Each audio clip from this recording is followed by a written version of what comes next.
Bonjour à tous, ici Georges Bouchemi, président de Campagne Québec Vie. J'espère que vous allez bien. Aujourd'hui, nous abordons un sujet souvent polémique, mais important. Le phénomène Trump et ses deux visages, le Trump Derangement Syndrome ou syndrome de détestation de Trump et le Trump Adulation Syndrome ou syndrome d'adulation de Trump. Ces termes illustrent deux attitudes extrêmes, une détestation irrationnelle d'un côté et une vénération aveugle de l'autre. Comment trouver un juste milieu en tant que chrétien face à un dirigeant comme Donald Trump? Nous allons explorer ce sujet en profondeur. Trump est une figure qui divise profondément. D'un côté, au Québec et ailleurs, on trouve le syndrome de détestation de Trump. Cette opposition, parfois, oui, justifiée, se base surtout sur son style abrasif. Mais elle devient irrationnelle lorsqu'elle refuse de reconnaître ses réalisations. À l'autre extrême, certains développent une vénération aveugle. Le syndrome d'adulation de Trump transforme un politicien comme Trump en figure quasi messianique. En tant que chrétiens, nous devons éviter ces deux pièges. Pourquoi? Parce que, comme le dit le psaume 146.3, « Ne mettez pas votre confiance dans les princes, ni dans un fils d'homme qui ne peut sauver. » Dans la Bible, nous voyons des exemples de dirigeants imparfaits, parfois païens, qui ont néanmoins servi les desseins de Dieu. Cyrus le Grand a permis aux Juifs de retourner à Jérusalem pour reconstruire le temple, bien qu'ils ne soient pas croyants.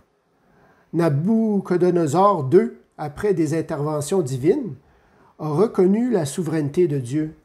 Assuérus, influencé par Esther, a annulé un décret visant à exterminer les Juifs.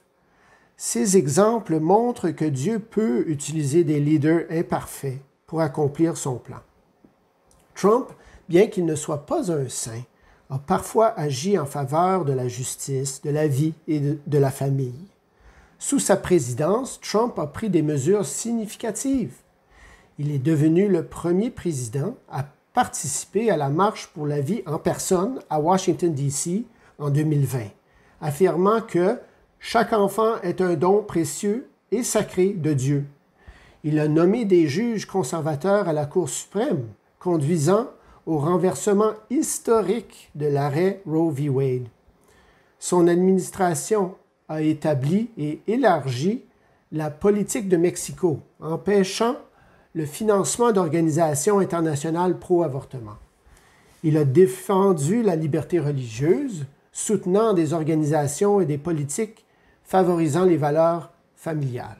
Ces actions sont alignées avec les principes chrétiens du respect de la vie et de la promotion du bien commun. Cependant, Trump est loin d'être parfait.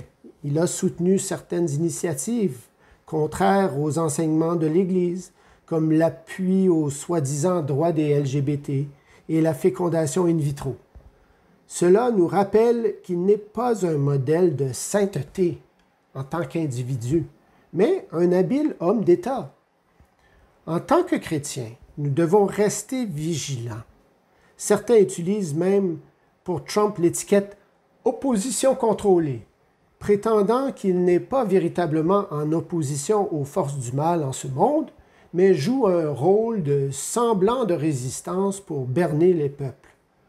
Je pense que finalement, nous devrons abandonner ce terme d'opposition contrôlée, car il est trop souvent détourné pour discréditer des personnes que nous n'aimons simplement pas ou pour donner à celui qui l'utilise une apparence de supériorité, comme s'il était plus éveillé et lucide face aux réalités de ce bas monde.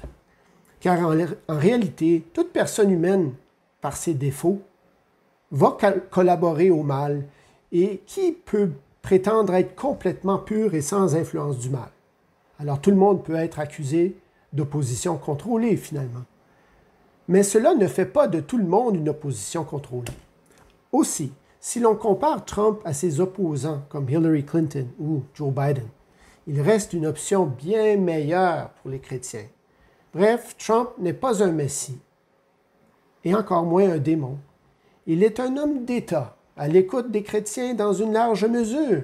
Alors profitons-en. Que faire face à Trump? Reconnaissons ses réalisations pro-vie, pro-famille et pro-Dieu, tout en restant critiques sur ses lacunes. Comme le disent les Écritures, notre confiance ultime doit être en Dieu, pas en un dirigeant terrestre. Prions pour que les chefs d'État, aussi imparfaits qu'ils puissent être, continuent de défendre les valeurs chrétiennes dans un monde souvent hostile à la vérité. Merci d'avoir écouté cette vidéo. Si vous avez des questions ou des réflexions, laissez-les en commentaire. À bientôt et que Dieu vous bénisse.